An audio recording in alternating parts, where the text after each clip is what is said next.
Apaan tuh? Apaan tuh? Ites and the Pecker Suet.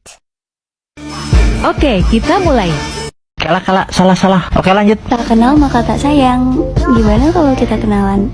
Soal sayang mah, yang penting nyaman dulu aja.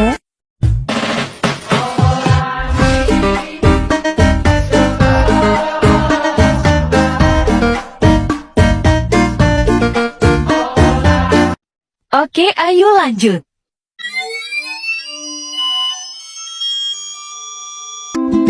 Semoga kuat sampai tamat. Assalamualaikum warahmatullahi wabarakatuh. Hai semuanya, perkenalkan nama saya Vina Difatumila. Saya akan menceritakan sejarah singkat dari latar belakang Sultan Hasanuddin dan latar belakang Perang Makassar. Oke, kita mulai dengan latar belakang Sultan Hasanuddin. Sultan Hasanuddin adalah Sultan ke-16 dan pahlawan nasional Indonesia yang terlahir dengan nama Muhammad Bakir I Malembasi Daeng Matkawang Karaing Ponto Mangape.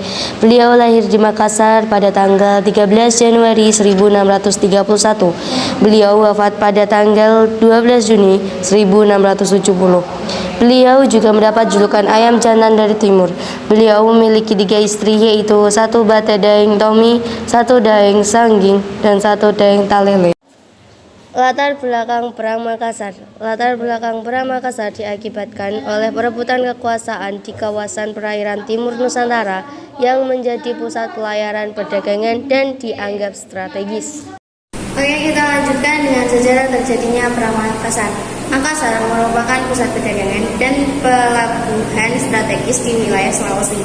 Hal itu membuat kongsi dagang VOC Belanda ingin menguasai wilayah Sulawesi Selatan, terutama yang dikuasai Kerajaan Gua Talo. Beberapa kali VOC datang ke Kerajaan Gua Talo untuk berunding dan meminta diberikan hak monopoli. Namun, sejak era Sultan Malikus Said tahun 1639 sampai 1653 hingga Sultan Hasanuddin 1653 sampai 1669. VOC tidak pernah diizinkan untuk melakukan aktivitas dagang di wilayah Makassar. VOC kemudian melakukan rapat di Batavia pada tanggal 5 Oktober 1666 untuk membahas permasalahan tersebut.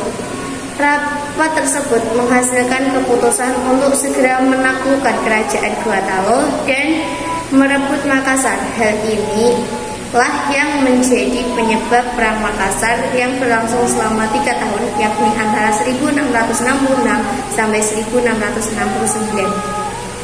Kronologi terjadinya Perang Makassar yaitu pada tanggal 24 Oktober 1666, Angkatan Laut VOC berangkat ke Makassar di bawah pimpinan Laksmana Cornelis Kelman. VOC tiba di depan benteng Somba Apu pada tanggal 15 Desember 1666 dengan kekuatan 21 kapal perang serta 600 pasukan. Begitu sampai, Spelman mengutus orangnya menemui Sultan Hasanuddin untuk menyerah dan membayar ganti rugi kepada VOC. Akan tetapi, tuntutan tersebut ditolak keras oleh Hasanuddin karena VOC tidak memperlihatkan niatnya. Menanggapi penolakan dari Sultan Hasanuddin, Laksmana Spelman menyerang Makassar pada tanggal 21 Desember 1666. Serangan VOC tersebut segera dibalas oleh pejuang Gua dengan gagah berani. Setelah 1 hari 1 malam, pasukan VOC mundur dan mencari aliansi kepada Raja Buton, Ternate, dan Boni. Begitu berhasil membentuk aliansi, pasukan VOC bersama Arum Palaka dari Bugis kemudian menyerang Makassar lagi pada tanggal 9 Juli 1667. Namun, serangan tersebut berhasil dipatahkan oleh pasukan dari Kerajaan Gua Talo hingga memaksa VOC dan aliansinya mundur. Pada tanggal 22 Oktober 1667, VOC dan aliansinya menyerang lagi setelah mendapat bantuan pasukan dari Batavia. Peperangan antara Kesultanan Makassar yang dipimpin oleh Sultan Hasanuddin melawan Belanda berakhir pada tanggal 18 November 1667 melalui perjanjian Bungaya. Berikut adalah isi perjanjian tersebut. VOC. Yang pertama, VOC diperbolehkan monopoli perdagangan di kawasan Indonesia Timur. Yang kedua, semua orang asing diusir dari Gorontalo kecuali VOC. Yang ketiga, Gorontalo mengganti kerugian perang. Dan yang terakhir, beberapa wilayah kekuasaan Gorontalo diserahkan kepada VOC. Kita lanjutkan dari akhir perang Makassar. Pada awal tahun 1668, Sultan Hasanuddin membatalkan perjanjian Bumea yang sangat merugikan pihaknya. Hal itu kembali menyebabkan pecah perang antara pasukan Sultan Hasanuddin melawan aliansi VOC pimpinan Arum Palaka.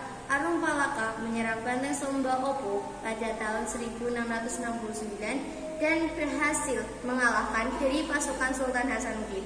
Akibatnya, Sultan Hasanuddin bersama pasukannya terpaksa melarikan diri hingga meninggal pada tahun 1670.